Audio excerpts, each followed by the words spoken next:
Hello, my name is Imo Hope. I'm 22 years old and I'm auditioning for the one-year course. I would absolutely love to train at Oxford School of Drama, as after having watched the Zoom question and answer, the students gave a great insight into the course and they were clearly so passionate, and I really loved the emphasis on trying to find the truth in performance. I also was really drawn to the London term where students can work with industry professionals. I actually really enjoyed auditioning when I was 18, however I didn't quite feel ready, but over the past few years I've been trying to take as many classes as possible, gain as much life experience, read loads of plays, and now feel just completely ready and would love the opportunity to train under the amazing tutors at Oxford School of Drama. So for my contemporary monologue, I will be performing Izzy's monologue from BU21 by Stuart Slade, and for my classical monologue, I will be performing The Jailer's Daughter from The Two Noble Kinsmen, Act 2, Scene 4 by William Shakespeare. So a moment which really emotionally impacted me was actually in Three Girls, which is a television series based off of the true Rochdale grooming scandal in which many young girls were groomed, exploited and abused. But this series follows three main girls' stories.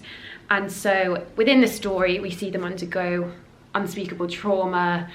We see them trying to break free, trying to get many different people's attention, to let them know what's going on, that they're scared, that they're unsafe, and they are consistently ignored, pushed aside, called names such as prostitutes, called all sorts of disgusting, untrue names. And finally, a couple of years later, the case is actually brought to trial and the girls are given an opportunity to speak in front of their abusers. And one girl, Holly, who has been incredibly affected, who also has a daughter from the abuse, is able to speak. And her words were just so incredibly powerful, as we've seen this journey that she has gone on of constantly trying to speak out and constantly being told no, no, no, and just having so much taken from her or decided for her.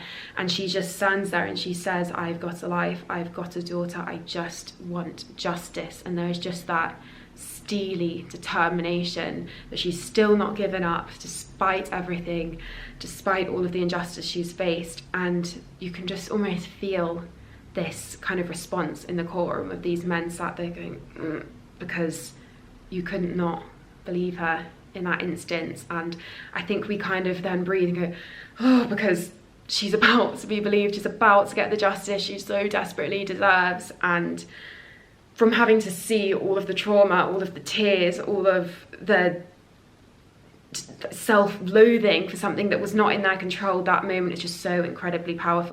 So I found out my mum was dead on Twitter, which wasn't, great. It was about 10:30 on a Friday morning and I was just printing off some stuff for a client workshop at 11, and the printer was being just, you fucking, and then out of absolutely nowhere there was just this massive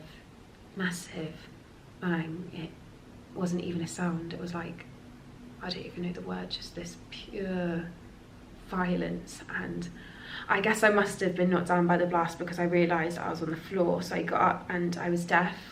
Like, my ears were underwater, and I looked up and all the windows in the office were broken, and I was just like, shit. And people were bleeding from the broken glass and everybody wanted to get the fuck out of the office, run for the hills. But the facilities guys were being all like, stay where you are, it's not safe to leave the building. And part of me was like, well, fuck that. Who listens to the facilities guys? Wearing a yellow Dayglow fucking tabard doesn't make you king of the world, you pompous megalomaniac fuckstick cunt. But part of me knew they were probably right, so I brushed the glass off my desk. By now I was sort of in autopilot, trying to renormalise the situation. And I did what millions of other people were probably doing in that exact moment. I googled explosion London, and pretty much within 2 seconds I found this photo of, well, this woman lying face down in a pool of, she was in a really bad way. Like, the bottom half of her was just gone. Sorry. My first reaction wasn't grief, it was disgust, which I'm so unbelievably ashamed about, for thinking that about my mum. Why should I love this gentleman? 'Tis odds he never will affect me. I am peace, my father the innkeeper of his prison, and him a prince. To marry him is hopeless, to be his whore is witless. Out upon what bushes are we wenches driven to when 15 once has found us? First I saw him. I seeing thought he was a goodly man. He has as much to please a woman in him, if he pleased to bestow it so, as ever these eyes yet looked on. Next I pitied him, and so would any young wench on my conscience that ever dreamed or bowed her maidenhead to a young, handsome man.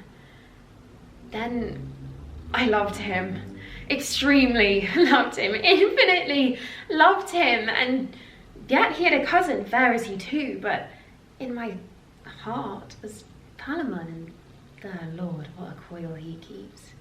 To hear him sing in an evening, what a heaven it is, and yet his songs are sad ones. Fairer spoken was never gentleman. When I come in to bring him water in a morning, first he bows his noble body, then salutes me thus. Fair gentle maid, good morrow. May thy goodness get thee a happy husband. Once he kissed me. I loved my lips the better 10 days after. Would he would do so every day. He grieves much, and me as much, to see his misery. What should I do to make him know I love him? For I would fain enjoy him. Say I ventured to set him free. What says the law then? Thus much for law or kindred, I will do it. And this night, or tomorrow, he shall love me